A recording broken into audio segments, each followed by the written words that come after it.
a Dios era una buena pregunta en el Antiguo Testamento. ¿Cómo alguien puede ir a Dios? Solamente estoy haciendo un resumen. Obviamente había una necesidad de ir a Dios, pero esto no era tan fácil. ¿Cómo puede ir un hombre pecador, culpable, y voy a agregar un adjetivo asqueroso, delante de Dios, que es un Dios santo, sin pecado? ¿Cómo es posible que el hombre se pueda acercar a Dios? Entonces, ¿qué hizo Dios? Dios la iniciativa, y Él estableció un sistema en el Antiguo Testamento, bajo el Antiguo Pacto, en donde cómo se podría ir, ¿cierto?, a Dios necesariamente a través de todo lo que tiene que ver con el sacerdocio del Antiguo Testamento, instaurado para que los hombres pudieran acercarse a Dios a través de sacrificios.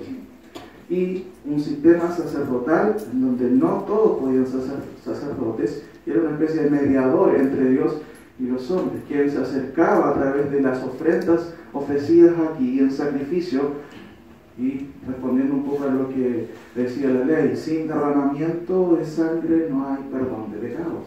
Por eso es que muchos animales tuvieron que ser entregados muertos, ¿cierto?, en reemplazo de los oferentes o de los hombres. No moría la persona, morían los animales.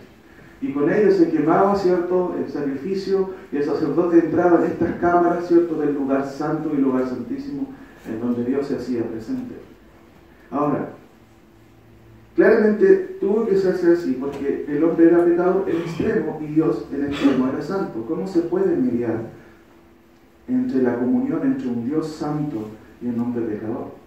Había que tener, ¿cierto?, una manera de llegar. Y Dios estableció lo que conocemos hoy como el tabernáculo y todo lo que tenía que ver con el sacerdocio. Ahora, de acuerdo a Hebreos capítulo 10:1, fíjense ahí, vamos a ir por un momento. Hebreos capítulo 10.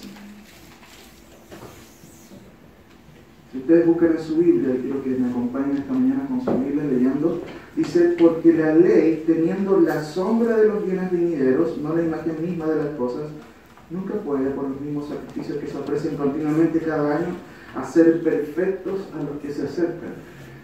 Dice que el Nuevo Testamento, el autor de Hebreos, que todo este sistema que se instauró en el Antiguo Testamento era una sombra. No tenía el objetivo de que tuviera una permanencia temporal, ¿cierto?, durante toda la vida, no. Era un prototipo, ¿cierto?, que básicamente tenía una, digámoslo así, una fecha de vencimiento, como los alimentos, ¿cierto?, en los supermercados. Tenía que vencer, porque no era el objetivo de parte de Dios que estuviera siempre. Y le llama a él la sombra de qué cosa, fíjense ahí, de los bienes venideros, de lo que, ¿cierto?, iba a venir. Y todo el sistema sacrificial, ¿cierto?, de acuerdo a 10:1, dice, no pueden, fíjense, perfeccionar a nadie. O sea, todo ese derramamiento de sangre, ¿a dónde apuntaba? ¿Cierto? ¿Tenía el objetivo de hacer perfecto a alguien? No, no fue ese el objetivo, no. Otra cosa, y otra debilidad que notamos justamente en esto, dice que no pueden purificar a nadie. Solamente lo que hacía era, de alguna otra manera, aplacar la ira de Dios por un momento temporalmente. Luego la persona aplicaba nuevamente, volvía y tenía que volver, ¿cierto?, a ofrecer un sacrificio por el pecado entre todas las ofrendas que había. Y recuerde que el sacerdote o el sumo sacerdote, un año, una vez al año, hacía expiación por todo el pueblo, haciendo un sacrificio, digámoslo así, general por todos. Y eso ocurrió una vez al año. También el versículo 4 dice que este tipo de, sistema no puede justificar a nadie. Entonces es necio seguir pensando en que un sistema como este puede limpiarme, puede hacerme recto delante de Dios. No hay, no se puede. Entonces, como podemos ver, y es lo que hemos estado viendo, hay algo interesante en todos los pasajes que hemos venido viendo. Yo quiero que ustedes puedan observar. Aquí hay algo interesante. Fíjense, hay una palabrita extraña ahí, Epafras, grábensela, vamos a grabar esta palabra, porque me llama la atención que esta palabra aparece todas esas veces en todo este relato. Y yo creo que ustedes con su Biblia vayan primero a Hebreos 7:27, por favor. Les voy a dar un tiempo para que lo busquen y lean, y después vamos viendo cuál es el concepto que se repite, que es como que estuviera debajo Es como una línea, ¿cierto? Como un hilo conductor en todos los pasajes. No pudimos tocar este tema porque es un tema más temático. ¿Qué significa eso? Aparece estos versículos desparramados, y uso el sentido de la palabra desparramado, no en el sentido de que el autor lo tiró hacia la roca, no. Es un hilo rojo que uno puede darse cuenta, sino como que tuviera una red debajo del agua, cada ciertos metros hay una boya, después tiene otra boya, y la boya es la misma. Es como una boya en todo el pasaje, una tras otra, que indican un concepto. Vaya por favor a Hebreos 9:12. Y vean con atención el versículo. Y vayan notando si hay algo que se repite en el texto.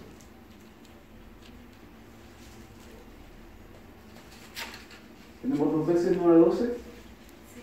Vaya, está bien eso porque después lo voy a explicar. Vayan a 9:26 ahora, por favor. 9:26.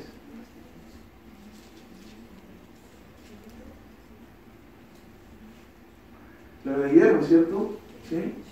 Vayan ahora por favor a Hebreos 9:28. Otra vez se repite. Hay algo parece que se está repitiendo ahí. Si leyeron 9:28, por favor salten a Hebreos 10:10. Hebreos 10:10. Comprobando, ¿cierto? Ahí con la palabra. Si pasaron del 10:10, por favor ahora vayan a 10:14. Hermanos, hay un concepto que se repite en todos estos versículos. ¿Cuál es? Muy bien, un 7 por lo que dice ahí en la Biblia. Una vez para siempre. Y en el texto griego, esta palabrita es una sola palabra. ¿Lo alcanzan a leer ahí?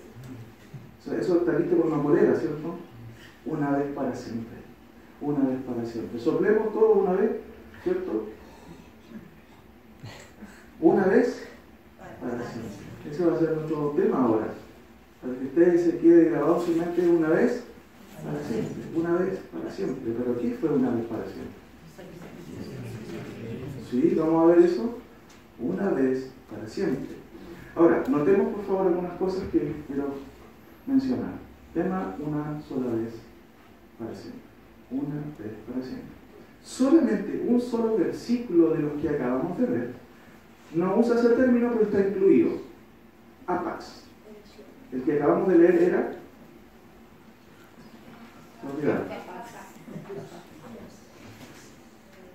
Ahí, efapax. Y la otra es apax.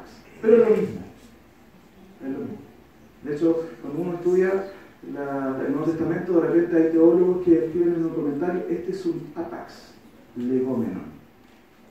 ¿Qué significa eso? Es un término que aparece solamente una vez en el Nuevo Testamento. Entonces se llama apax, una sola vez. Acá la idea, ¿cierto?, de Epafras es lo mismo, una sola vez para siempre. Podemos ver para siempre. Ahora, avancemos un poquito, ¿cierto? Tenemos todos estos versículos y analicemos en qué sentido, ¿cierto?, se habla de una vez para siempre. Vamos por favor a Hebreos 7:27. Ese es nuestro primer versículo, y son, como les dije yo, como boyas que están conectadas en todos, ¿cierto?, los capítulos y hacen una conexión interesante, como subterránea, si se podría decir. Hebreos 7:27 dice lo siguiente, si lo podemos leer del 23, para tener el contexto un poquito de la frase. Y los otros sacerdotes llegaron a ser muchos, debido a que por la muerte no podían continuar. Tenían turno, ¿cierto? Moría un sacerdote, después venía el hijo, y así seguía la sucesión de sacerdotes por un montón de años. Más ¿quién es este en el contexto? Es Cristo, por cuanto permanece para siempre, tiene un sacerdocio inmutable, que no cambia, por lo cual puede o tiene la capacidad también de ¿qué cosa? Y bien interesante, salvar, y se usa un adverbio ahí. Salvar, ¿en qué sentido? ¿Cómo? Perpetuamente. Ahora, sigamos leyendo. Perpetuamente a los que por él se acercan a Dios, viviendo siempre para interceder por ellos. Porque tal sumo sacerdote nos convenía, dice el autor de Hebreos. Por supuesto, es preferible un sacerdote de este tipo. Porque los otros, ¿qué pasaban con los demás? Morían, eran caducos, ¿cierto? Nos convenía, y fíjense los adjetivos que se usan de este sacerdote: santo, inocente, sin mancha, apartado de los pecadores y hecho más sublime que los cielos, que no tiene necesidad cada día, como aquí el sumo sacerdote, de ofrecer primero sacrificio por sus propios pecados y luego por los del pueblo. Porque esto lo hizo, y ahí nuestra primera frase, una vez y para siempre, ofreciéndose a sí mismo. Porque la ley constituye sumos sacerdotes a débiles hombres. Pero la palabra del juramento posterior a la ley, al Hijo, hecho perfecto para siempre. Ahora, un versículo más, por favor, en 8.1. Ahora bueno, el punto principal de lo que venimos diciendo es que tenemos tal sumo sacerdote, el cual se sentó a la diestra del trono de la majestad. ¿Dónde? Se sentó. Acuérdense de ese énfasis. En el Antiguo Testamento los sacerdotes jamás se podían sentar. ¿Por qué? Porque el trabajo nunca acabó. Siempre tenían que estar parados haciendo las actividades. Nunca un sacerdote se pudo sentar y tomarse una corduela, ¿cierto? No podía, porque el trabajo no estaba listo. No es que Cristo haya tomado una corduela, no es así. Pero Cristo, cuando el autor dice se sentó, está diciendo también que ese trabajo fue acabado, listo. No hay nada más que hacer. ¿Cuál es la idea, hermanos, aquí? Una vez para siempre. La idea es que fuimos una vez para siempre, ¿qué dice ahí? Abogados, no abogados, ¿ya? Abogados. De hecho, Juan usa este concepto para decir que Cristo es nuestro abogado. Necesitamos a alguien que abogara por nosotros. Los israelitas necesitaban a alguien que abogara por ellos. ¿Quiénes eran? Los sacerdotes le decían al israelita: calmado, yo voy a abogar por ti, yo voy a hacer todo el procedimiento, ¿cierto? Pásame los papeles, las multas, los pecados, ¿cierto? Eso es lo que hacía. Cristo hizo eso. Él abogó por nosotros. ¿Cuántas veces? Exacto. Una vez para siempre. Ya la causa penal, a causa en contra nuestra, que fue, ¿cierto?, tratada por el Señor una vez y para siempre. Fíjense en el versículo 23. Hay algunas características que se mencionan de Cristo. No voy a mencionarlas todas, pero solamente de manera ahí, un poco rápida. Dice 7.23. Usa una palabra: y otros sacerdotes llegaron a ser muchos, debido a que por la muerte no podían continuar. Mas este, por cuanto permanece para siempre, tiene un sacerdocio ¿de qué tipo? Esa es la primera característica de este abogado, de esta persona que intercede por nosotros. Es inmutable, es eterno, con un resultado eterno también. Fíjense en el 7.25. Claramente también, por lo cual puede también salvar perpetuamente a los que se acercan, ¿cierto?, a Dios, viviendo siempre para interceder por ellos. Tenemos un sacerdote potente, que Él puede salvar, ¿cierto?, claramente a quienes se acercan a Dios por medio de qué? De Él. Qué buen abogado tenemos ahí, ¿cierto? Dice el 7.25 también, es un intercesor estable, porque Él dice, viviendo siempre para interceder por ellos. Versículo 26. Porque tal sumo sacerdote nos convenía, y aquí hay obviamente varios conceptos que se pueden resumir en el siguiente: es un sacerdote insuperable. Claramente. 27. Que no tiene necesidad cada día, como aquellos sumos sacerdotes, de ofrecer primero sacrificios por sus propios pecados y luego por los del pueblo, porque esto lo hizo, miren, ahí está nuestro concepto, una vez y para siempre. Por eso es que claramente en el 8.1, cuando dice el autor, ahora bien, el punto principal, él no quiere que nos perdamos del punto principal. Cuando uno ve una película que no quiere perderse la escena, la trama, ¿cierto? Bueno, el autor de Hebreo quiere lo mismo ahora. El punto principal que venimos diciendo es que tenemos, no es que vamos a tener, que están postulando estos abogados, no, tenemos, ¿cierto?, tal, ¿y cómo le llaman? Sumo sacerdote. ¿Y qué es sumo? Supremo, superior, máximo sacerdote. Tenemos un sumo sacerdote, el cual no quedó, ¿cierto?, de pie, sino se sentó a la diestra del trono.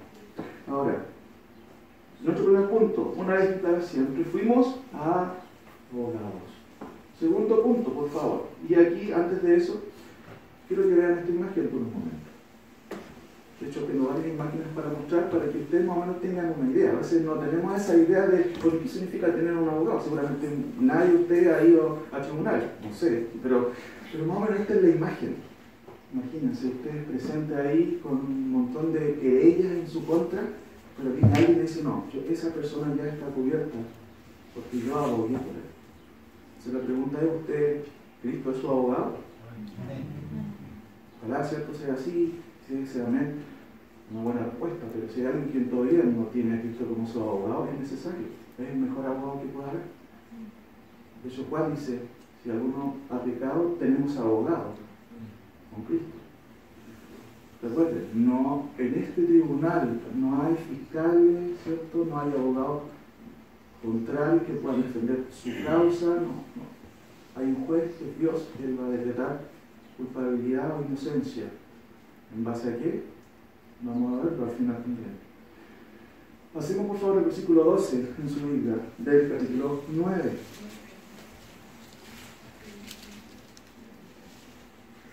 ¿Cuál es el concepto aquí? Fíjense en el versículo 12. Si leemos del versículo 11, pero estando ya presente Cristo, dice el autor, que bueno, dice, tenemos un problema. Tenemos sacerdotes, pero estos sacerdotes mueren. Pero no hay problema, dice, porque ya está presente Cristo.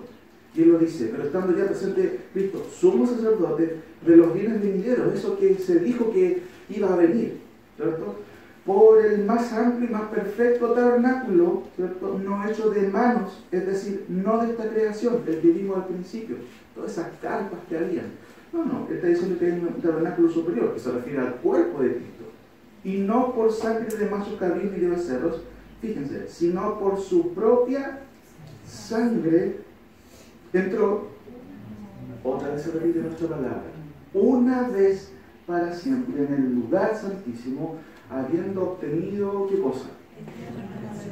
Eterna redención. ¿Cuál es el concepto aquí? Fíjense en esta palabra.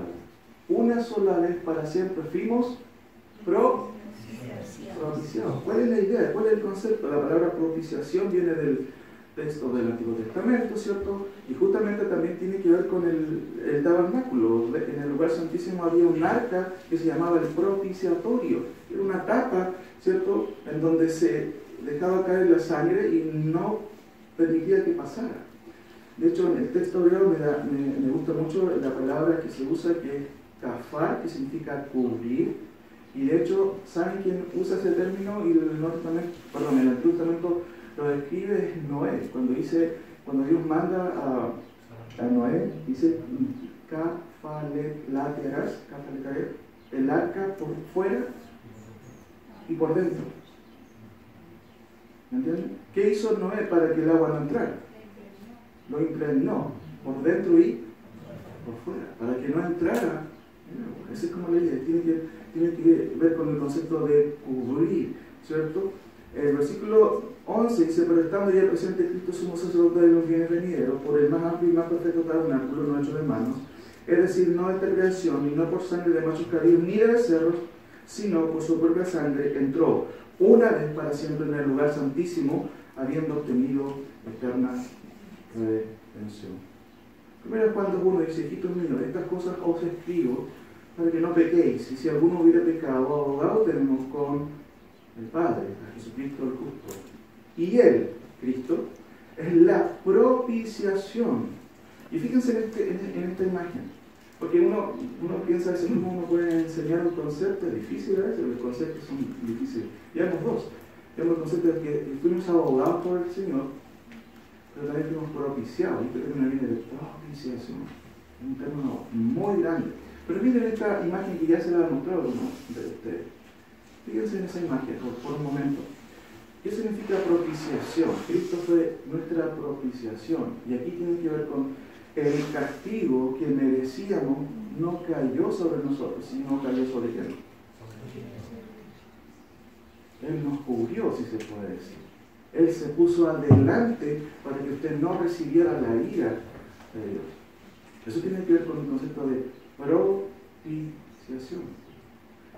Ahora, Fíjense en la epístola de 1 Juan, capítulo 2, un versículo bien, que ha causado bastante controversia, pero solamente quiero leerlo, que dice: y Él es la propiciación por nuestros pecados. Es Él el que recibe este castigo, ¿cierto? El que cubre nuestros pecados, ¿cierto? Y no solamente por los nuestros, dice Juan, sino también por los de todo el mundo. Él es la propiciación. Ahora, dos cosas tenemos aquí. Fuimos abogados una sola vez, fuimos propiciados ¿cuántas veces? Una sola vez. Necesitamos nosotros acudir a ciertos rituales para poder obtener el perdón de Dios constantemente. No, al parecer alguien lo hizo una vez y para siempre.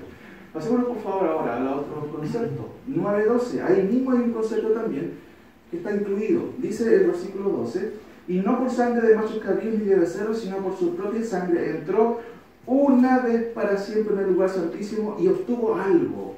¿Qué cosa? Redención. ¿Pero qué tipo de redención? Entonces, si Cristo logra eso, ¿qué significa eso para mí? Por favor, noten esta imagen. ¿Se logra captar o no? Sí, un poco de luz. ¿Logran notar lo que parece, no? Bien, alguien lo captó, ¿cierto? Ahí estamos. Fíjense, esta es una imagen de venta de esclavos. Aquí está la persona que es dueño, perdón, la pila se botó. Ahí está la persona que es dueño de los esclavos y tiene ahí a todos los esclavos, ¿cierto?, con un cartel y se vende. Ahí tenemos varios esclavos, ¿cierto? Y eso es lo que se hacía con los esclavos en esos tiempos, en el primer siglo. Estaban en el mercado y quien podía comprarlos podía irse: yo quiero ese esclavo, y esa persona era dueño de esa persona y podía llevarla. El concepto, ¿cierto?, de redención surge también de este concepto, y a lo menos, fíjense, en el Nuevo Testamento redención puede ser traducido con ¿cuántas palabras ahí? ¿Alcanza a ver? Se la van a aprender de memoria, ¿ya? Todo. Ahora, no, mentira. Varias palabras. Qué interesante, el Nuevo Testamento usa varios conceptos. Yo no voy a explicar todos esos conceptos, por supuesto, no es la idea, pero ¿cuál es la idea de los autores del Testamento, obviamente, a distinguir estos conceptos? ¿Qué significa? Ya tenemos la imagen del concepto de redención, se usaba de comprar, eso significa comprar, redimir, comprar algo. En el mercado está basado eso, en ese concepto, en donde los esclavos, ¿cierto?, no eran dueños de sí mismos, sino que se vendían como objetos. Ahora, dice, por favor, vamos a algunos versículos. No voy a leer todo, pero Romanos 3:24, por favor. Busquen Romanos 3:24 en su Biblia. Romanos 3:24. Y el Nuevo Testamento usa muchas veces estos conceptos. Yo no voy a mencionarlos todos. Vamos a mencionar algunos versículos nomás para entender cuál es la idea. Romanos 3:24.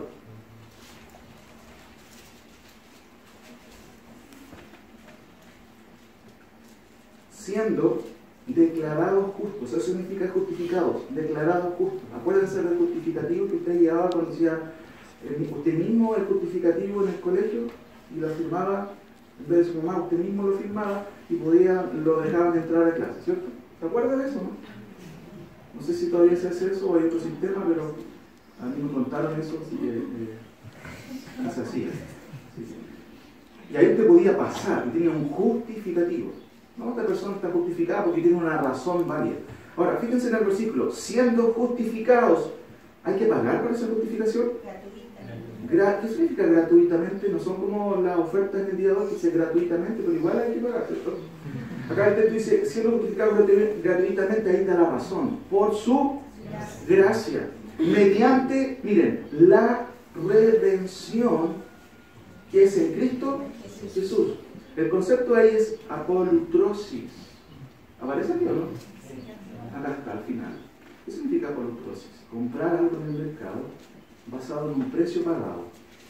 ¿Se entendió? Comprar algo, ¿cierto?, en el mercado por un precio que se paga. ¿Me entiendes?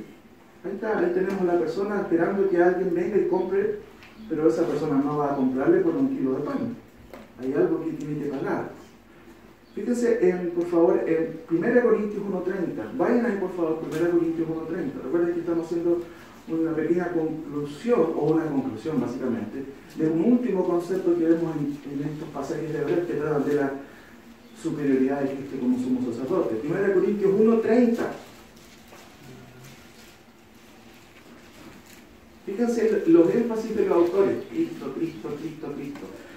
Más por Él, contexto, Cristo, estáis vosotros en Cristo Jesús, el cual nos ha sido hecho por Dios sabiduría, justificación, santificación y ¿qué más? Redención. Otra vez el concepto de apolutrosis.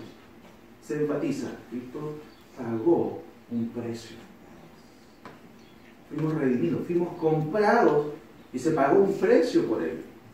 Por favor, vayan a Efesios 1:7, por favor. Efesios 1:7. Efesios 1:7.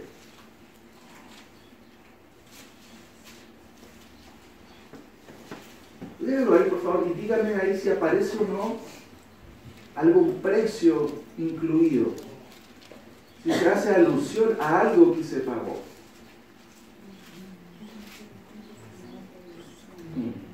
¿Lo alcanzan a ver, cierto? ¿Cuál es el precio ahí? ¿Cuál es el precio que pagó Cristo? Muy bien. El texto dice: en quien tenemos, no que a lo mejor usted puede tener. El texto es tan enfático en eso: en quien tenemos, ¿qué cosa? Redención por su sangre. ¿Cuál es el precio? La sangre de Cristo. El perdón de pecados según las riquezas de su gracia. Contexto de Dios. Dios proveyó el pago para usted y para mí. ¿En qué consistió ese pago? Justamente en su sangre. No lo busqué, yo lo leo. Efesios 4:30 dice: no contristéis al Espíritu Santo de Dios, con el cual fuisteis sellados para el día de la redención. Aquí el concepto de redención se usa obviamente en el sentido escatológico, para ese día en donde Dios finalmente va a buscar lo que compró. Viene a buscar lo que compró. ¿A quiénes? A sus hijos, en su segunda venida.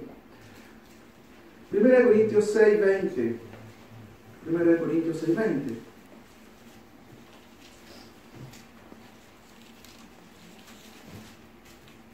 Porque habéis sido comprados. Fíjense, aquí se usa el término agorazo, el primero de arriba. ¿Y qué significa eso? Significa simplemente comprar algo en el mercado, nada más. Alguien fue y compró algo en el mercado. Y el autor aquí, Pablo, lo dice: porque habéis sido comprados, ¿cierto?, por precio. ¿Cuál es el precio? Uno podría preguntar. Pablo ya lo dijo: por sangre, ¿cierto? La sangre de Cristo. Glorificad pues a Dios en vuestro cuerpo y en vuestro espíritu, los cuales son de Dios, claramente, porque Él lo compró. Es un mandato de qué cosa? Obviamente vivir en santidad. Colosenses 1:4, otra vez. Colosenses 1:4. En quien tenemos redención por su sangre, el perdón de pecados. El último versículo que quiero que leamos aquí, Apocalipsis 5:9. Vaya por favor, Apocalipsis 5:9. No voy a leer todos los conceptos, obviamente hemos visto apolutrosis, que significa comprar algo en el mercado, pero por un precio pagado. Ya sabemos que ese precio fue la sangre de Cristo. Agorazo significa comprar en el mercado simplemente. La segunda palabra, exagorazo, significa comprar en el mercado y sacar del mercado. Eso es muy interesante. Apocalipsis 5:9, el último versículo. Recuerden que todo esto lo vamos a ver en el curso de formación con más detalle. Y cantaban un nuevo cántico diciendo: digno eres de tomar el libro y de abrir sus sellos. Están cantando obviamente a Jesucristo, porque tú fuiste inmolado, sacrificado, machacado, esa es la idea, y con tu sangre, ¿qué dice su Biblia? Nos has redimido para Dios de todo linaje y lengua y pueblo y nación. Queda claro que obviamente Cristo propició nuestros pecados, nos redimió, pero hay un pago que se hizo. ¿Cuál fue ese pago? La sangre. Sigamos, por favor. Una vez para siempre fuimos abogados, fuimos propiciados, fuimos redimidos. Versículo 26. ¿Qué dice su Biblia? Nos volvamos ahí. 9:26. Veamos del 24. Porque no entró Cristo en el santuario hecho de manos. O sea, el autor está diciendo: no se equivoquen, Cristo no entró en ese tabernáculo terrenal. figura de lo verdadero, sino en el cielo mismo. Qué interesante, porque el profeta del Antiguo Testamento entraba a este tabernáculo, entraba a la primera salita, lugar santo, después lugar santísimo. Si obviamente Dios o el sacrificio era agradable, Dios se manifestaba ahí. Pero dice que Cristo entró directo ¿a dónde? Al cielo. Miren lo que dice el versículo. Porque no entró Cristo en el santuario hecho de mano, figura del verdadero, sino en el cielo mismo para presentarse ahora por nosotros, en lugar de otros. Miren qué interesante. Ante Dios. Y no para ofrecerse muchas veces, como entra el sumo sacerdote en el lugar santísimo cada año con sangre ajena. De otra manera le hubiera sido necesario padecer muchas veces desde el principio del mundo, pero ahora, en la consumación de los siglos, se presentó, y ahí está nuestra palabra, una vez y para siempre, por el sacrificio de sí mismo. ¿Para qué cosa? Para quitar el pecado. Entonces, ¿qué es lo que vemos aquí? Una sola vez, para siempre, también fuimos expiados. Noten por favor esta figura. Un poco fuerte, ¿cierto? Porque ¿cuál es la idea? La idea está relacionada a que Dios, o el sacrificio de Cristo, fue propicio a los ojos de Dios. Perfecto. Puede parecer un poco incluso grotesco a veces. ¿En qué sentido? En el sentido que la ira de Dios fue satisfecha. Y se toma estos conceptos también de los conceptos, obviamente, del contexto, donde los dioses eran, ¿cierto?, satisfechos por un pago, por un sacrificio entregado. En el contexto bíblico se usa de que el pago de Cristo fue un pago perfecto, pero eso satisfizo la justicia de Cristo. Nuestra deuda ya fue cancelada. ¿Por quién? ¿Cuántas veces? Una sola vez para siempre. Y fíjense en el versículo que estamos leyendo. Dice, de otra manera le hubiera sido necesario padecer muchas veces desde el principio del mundo, pero ahora, en la consumación de los siglos, se presentó una vez para siempre por el sacrificio de sí mismo, para quitar el pecado de en medio, lo que estorbaba nuestra relación con Dios.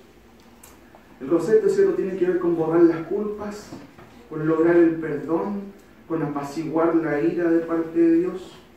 Fíjense en Hebreos 2:17. Hebreos 2:17. Por lo cual, diría ser en todo semejante a sus hermanos. Por eso Cristo se humanizó, tomó forma de hombre, para poder representar ¿a quién? A los hombres. Para venir a ser misericordioso y fiel sumo sacerdote en lo que a Dios se refiere, miren, para expiar el pecado del pueblo. El término, obviamente, como ya dije, era un término que se usaba y los griegos lo usaban, y las omai, así se llama el término, que tiene la idea de propiciar o de aplacar la ira justa. Sin duda los dioses no eran justos, hermano. Dios es el justo. Y su ira claramente demandaba un precio que tenía que pagarse. ¿Quién le pagó? Cristo. Hermano, nosotros no debemos ignorar el sacrificio de Cristo. Es fatal ignorar el sacrificio de Cristo. Porque con el sacrificio de Cristo se logra la satisfacción de la ira justa de Dios. Es fatal ignorar eso, porque en Cristo se pagó mi deuda. ¿Me entienden? En Cristo, ¿cierto?, Dios canceló lo que me tocaba vivir a mí. Cristo fue quien propició nuestros pecados, y aquí se juntan estos conceptos de propiciación y expiar, porque Cristo recibe el golpe, si se puede decir, propiciación. ¿Para qué? Para borrar mis pecados en el acta de Dios. Ahora, 28. ¿Qué dice su Biblia? Sigamos leyendo. Y de la manera que está establecido para los hombres que mueran, ¿cuántas veces? Una sola vez. También se usa apax. Y después de esto, hay dos cosas que son evidentes y no van a cambiar. Aunque usted no esté de acuerdo, Eso no le importa a Dios. Y a la realidad es que usted va a morir algún día. ¿Usted ha pensado en eso o no? Eso es algo inevitable. Usted va a morir. Lo segundo inevitable, de acuerdo al versículo 27, ¿qué es? Que le espera una fiesta de recepción en el cielo. ¿Cierto? ¿Qué dice el texto? Un juicio. Un juicio, eso le espera. Si algo puede estar seguro esta mañana, es que le espera la muerte y un juicio. Pero estamos viendo cómo puede usted saldar ese juicio. Cómo puede salir, entre comillas, airoso de ese juicio. El autor está presentando ¿a quién? A Cristo, el que puede ser su abogado, el que puede morir por usted. De hecho, lo hizo. Pero eso no va a tener efecto si usted no cree en lo que Cristo ha hecho. Por eso claramente el texto dice, y de la manera que está establecido para los hombres que morirán una sola vez y después de este juicio. Así también, de la misma manera que esto es realidad, dice el texto, así también Cristo fue ofrecido una sola vez y aparecerá por segunda vez, no para tratar con el pecado, porque ya trató con el pecado. ¿Para qué va a aparecer, de acuerdo a su Biblia? ¿Para salvar a quién? ¿Usted espera a Cristo? Por supuesto, esperamos a Cristo. Si hay alguien que tiene duda, porque seguramente no está claro, ¿por qué tengo que esperarlo? Hermano, sí, amigo, sí, la ira de Dios está sobre usted. ¿Necesita qué cosa? A Cristo. Necesita un Salvador, necesita un abogado. Si no lo tiene, ¿cómo le llaman? Este estudio está abierto. No tiene que pagar extra, porque es un sacrificio gratuito para quien deposita su fe en el resultado de la obra de Cristo y en la persona de Cristo. Son dos cosas en donde yo deposito mi fe. Yo deposito mi fe en Cristo, que es la esencia, es la persona que ejecuta, ¿cierto?, los beneficios de la salvación, pero también en el resultado que logra Él. Eso significa que yo, ¿cierto?, en cierto sentido, renuncio a mi forma de ver la vida, a mi forma de creer que voy a ser salvo. Las personas piensan en eso y eligen su religión. En el día de hoy, hermanos, se dice que hay ateos. En el fondo no hay ateo. Cada persona tiene una manera de ver la vida y piensa que esa manera le va a traer cierta solución. Así también Cristo fue ofrecido una sola vez para llevar los pecados de muchos y aparecerá por segunda vez, no para tratar de ocuparse del pecado porque ya lo hizo, sino para salvar a quienes lo esperan.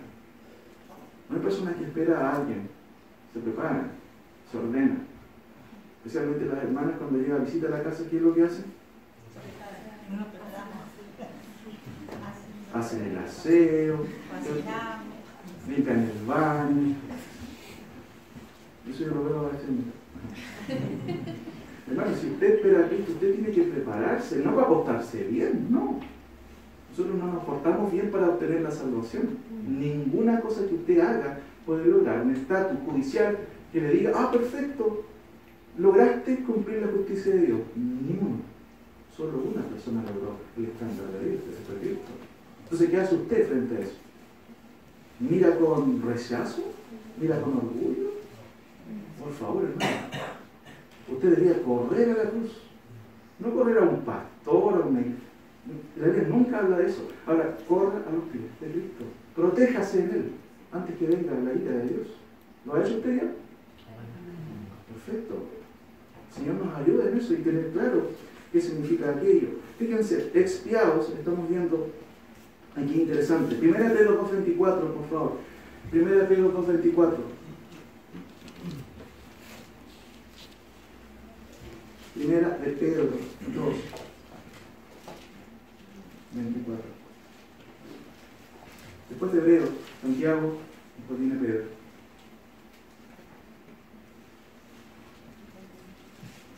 Quien llevó él mismo nuestros pecados en su cuerpo sobre el madero, para que nosotros, estando muertos a los pecados, vivamos a la justicia, y por cuya herida fuisteis sanados. Es un versículo que llama, bueno, si tú creíste en Cristo, bueno, demuéstralo con tu vida. Porque a quien Dios salva, esa persona cambia totalmente. Estamos viendo lo que Dios hizo ahora por nosotros en cierto sentido, pero también la evidencia de que lo que Dios ha hecho por nosotros se va a reflejar en nuestra vida, en la forma en que caminamos. Fíjense en esta imagen, ¿cierto? Bueno, ya lo mostré. Es justamente sustituidos. Miren esta imagen, esa es la imagen que quiero mostrar. Puede que esto no sea en sí exactamente lo que refleja el concepto, pero él está llevando una carga que usted debía haber llevado. Por favor, vaya a Isaías capítulo 53, que es uno de los pasajes más claves, más preciosos en este sentido, que donde ya revelaba, ya profetizaba lo que Cristo iba a hacer. Isaías 53, versículo 4. Isaías 53, versículo 4. Ciertamente, por supuesto, podría uno traducir, llevó Él nuestras enfermedades y sufrió nuestros dolores, y nosotros le tuvimos por azotado, por herido de Dios y abatido. El texto no está diciendo, y esto puede malentenderse, que Dios me va a tener que sanar todas mis enfermedades, ¿no? Porque ese no es el contexto del pasaje. Él está hablando de nuestra pecaminosidad. De eso está hablando. Y el texto dice claramente en el versículo 5, más el herido fue por nuestras... ¿Esa es una enfermedad? ¿Qué? Y si ustedes ya lo han escuchado, la palabra rebelión, ¿cierto? ¿Qué significa la palabra rebelión? Oh, este hijo que es rebelde. ¿No lo han dicho ustedes, cierto o no? No, menos mal. Pero la rebeldía, hermano, significa una persona que le dicen no hagas esto y lo hace igual. Eso es un rebelde. No solamente el que desobedece, sino el que viola la ley. Aún a sabienda lo hace. De hecho, David, él dice, perdona mis rebeliones. Él comete dos grandes pecados, que es adulterio y asesinato. Mientras él estaba, ¿cierto?, ahí acostado hasta las 12 del día, ¿cierto?, jugando Nintendo, no sé qué estaría haciendo, pero flojeando se levanta a la tarde y ¿qué es lo que ve en su ventana? A la vecina. Se enamora de la vecina, sabe que es casada, sabe que es incorrecto, pero sigue su proceder. Manda a su esposo a la primera fila en el combate. ¿Y qué pasa con el esposo? Muere en la batalla. Y él ahora tiene el camino para ir a buscar, obviamente, a la mujer de este hombre. Y obviamente, por eso que él cae en un pecado tan grave que la Biblia menciona. Pero fíjense que en el Salmo 51 él dice, porque yo reconozco mis rebeliones.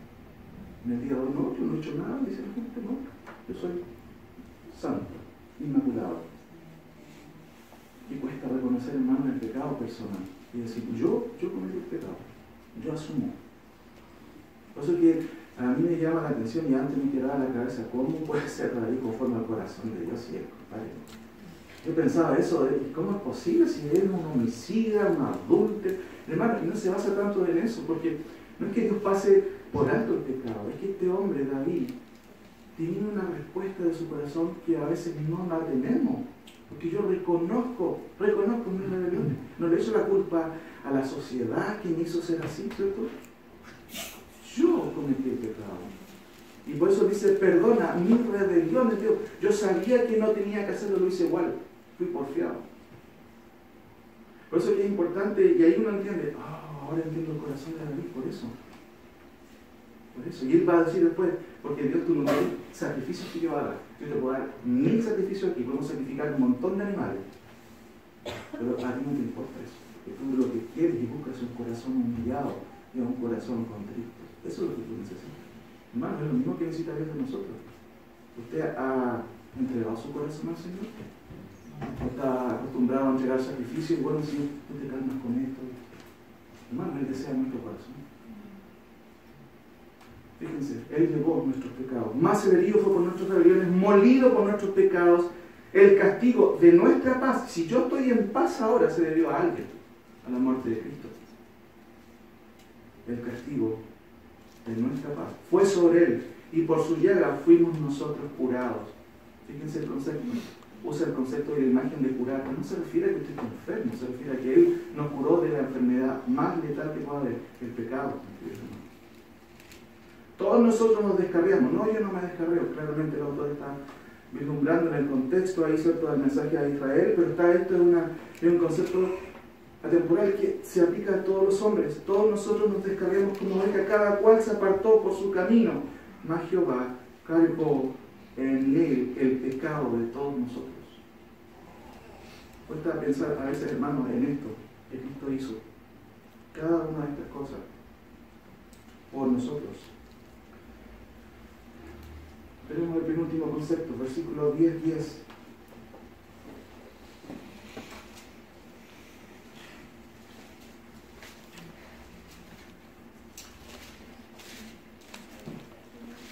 Si leemos el versículo 5, dice, por lo cual, entrando en el mundo, dice, sacrificio y ofrenda no quisisteis, más me preparaste cuerpo. Es una cita del Antiguo Testamento. Holocausto y expiaciones por el pecado no te agradaron. Ya estabas hasta aquí con eso, porque eso obviamente era de la boca para afuera. Entonces dije, he aquí que vengo, oh Dios, para hacer tu voluntad. Está hablando ahí del Mesías. Como en el rollo del libro está escrito sobre el sacrificio y ofrenda y holocausto y expiaciones por el pecado. No quisiste, ni te agradaron, las cuales cosas se ofrecen según la ley. Y diciendo luego, he aquí que vengo, oh Dios, para hacer tu voluntad. Quita lo primero, el sistema antiguo, para establecer esto último. En esa voluntad, ¿cierto?, en el nuevo orden, en el nuevo trato de Dios con los hombres, a través de un sacrificio perfecto, en esa voluntad que es Cristo, somos, ¿qué cosa? Santificados mediante la ofrenda del cuerpo de Jesucristo hecha, ¿cuántas veces? Otra vez, una vez para siempre. ¿Cuál es la idea aquí? ¿Cuál es el concepto? Una vez para siempre santificados. ¿Y qué significa esto? Hay un malentendido en este sentido. Aquí, fíjense en esta imagen. Ahí otra vez tenemos algo parecido a lo que ya hemos visto. Porque en el Nuevo Testamento el concepto de santificación tiene dos sentidos. Hay un sentido que se refiere a la santificación experimental. Ser santo porque yo soy santo. Estoy hablando de la santificación experimental. Esa mención se dice claramente que Dios nos llamó a santificación. Busquen por favor 1 Tesalonicenses capítulo 1, capítulo 4, versículos 2 y 3. 1 Tesalonicenses capítulo 4, 2 y 3. ¿Lo tienen, cierto? Dice lo siguiente, porque ya sabéis qué instrucciones os dimos por el Señor Jesús, pues la voluntad de Dios es vuestra. A veces uno pregunta, ¿cuál será la voluntad de Dios para mí? Y ahí se da vuelta y vuelta a las personas. Bueno, la voluntad de Dios no va a decir literalmente usted tiene que mañana ir a Santiago, ir a tal hermano, no va a decir eso. Pero claramente, si quieres la voluntad de Dios es esto, vuestra voluntad de Dios es vuestra santificación. Y Él lo va a aclarar después, que os apartéis de qué cosa, de fornicación. Y después va a seguir hablando un poquito más adelante. Eso se refiere a la significación experimental, a cómo mi conducta refleja mi apego a la verdad de Dios.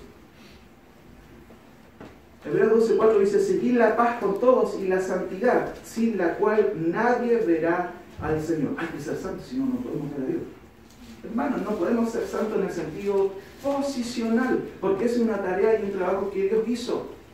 Al creer yo en Cristo, Dios me apartó de un grupo y me pasó a otro grupo siendo aún pecador, sin duda.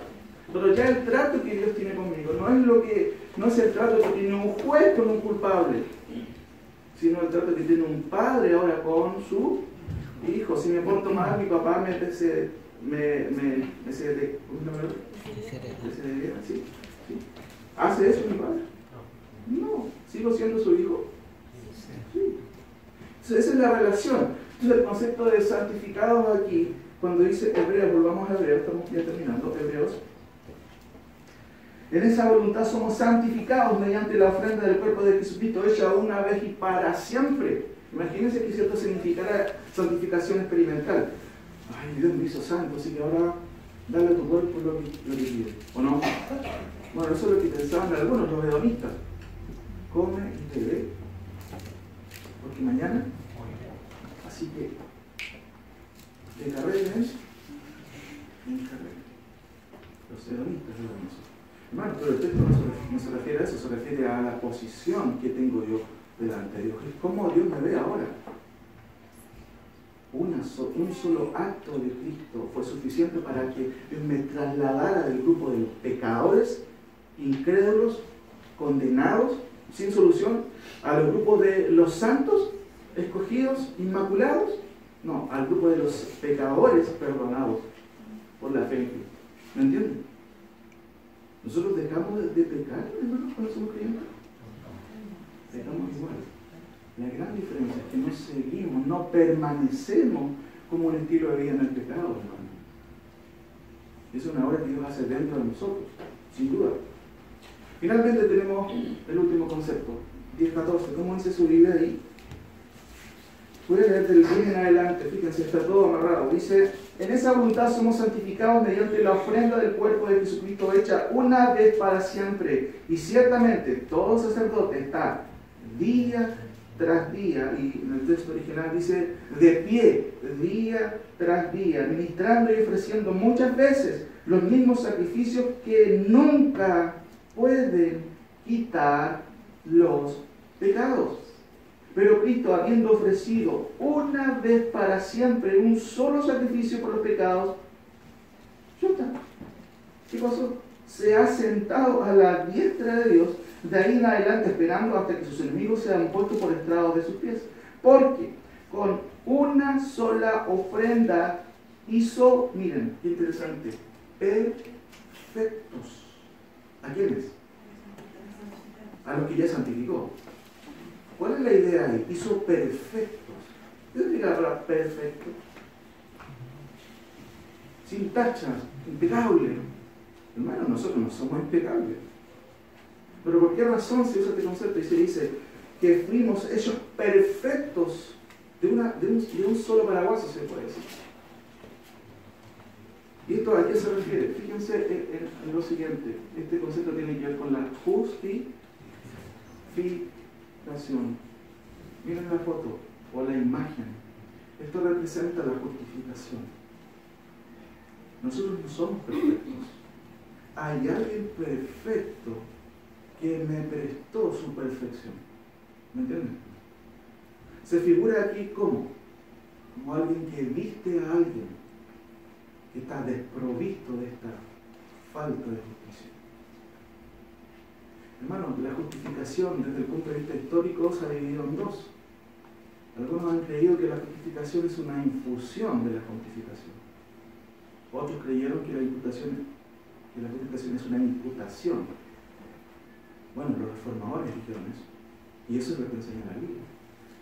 La justificación es una declaración legal que dice, esta persona es justa. Pero es una imputación. ¿Qué quiere decir eso? Esta persona es el perverso más grande que pueda haber. Se llama Joel Torres. No es si no está predicando. Pero por la gracia y por la justicia de Cristo, Joel Torres puede ser contado como si no hubiera cumplido toda la ley. No, de hecho no la cumplió. Pero porque él ha creído en quien la cumplió a cabalidad, su fe le es contada por justicia. O sea, yo voy a Cristo, voy a Dios con la justicia de Cristo y Dios puede decir perfecto. Has creído en lo que yo hice por ti. Has depositado tu fe en el perfecto, en el único perfecto. Eres declarado justo. Puedes pasar a clase. Hermanos, este es el concepto. Me gusta mucho este concepto. Porque claramente refleja lo que somos. Yo soy pecador, pero soy vestido de la justicia de alguien ajeno. En eso consiste ser justificado. En eso consiste la fe. No es que yo me voy a portar bien para lograr un estatus. ¿Cómo voy, Dios? Muy bien, esta semana esto no sirve. Isaías dice que nuestras justicias son como trapo de inmundicia. ¿Qué es un trapo de inmundicia? ¿Lo pondría usted ahí en una mesa para atender a sus invitados? Nosotros creemos muchas veces que nuestras obras pueden servir, hermano. No sirven para nada. Justificados solamente a través de Cristo. Nosotros empezamos leyendo un versículo. ¿Se acuerdan? Romanos. Por favor, vámonos a Romanos. Capítulo 5.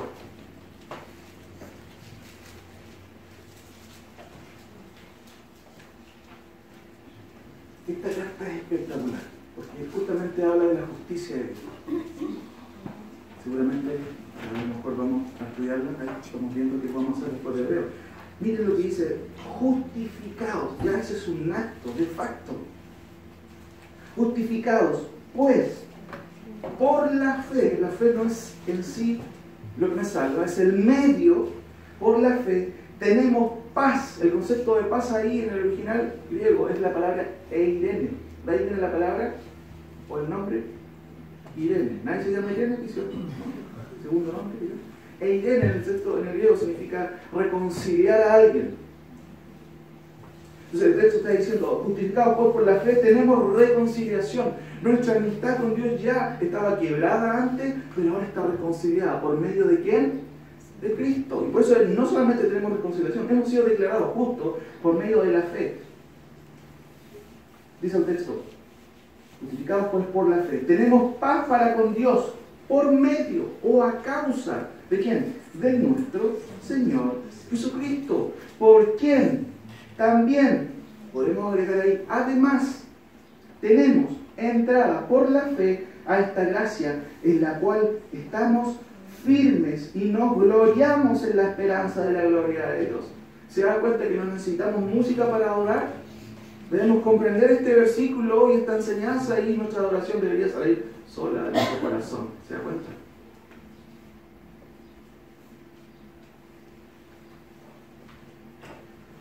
Termina, mis queridos hermanos, diciendo, fíjense aquí, todo tiene que ver con Cristo, ¿no? Y le hago una pregunta aquí de prueba. No es pregunta de prueba. Una vez para siempre, abogados propiciados por o en Cristo.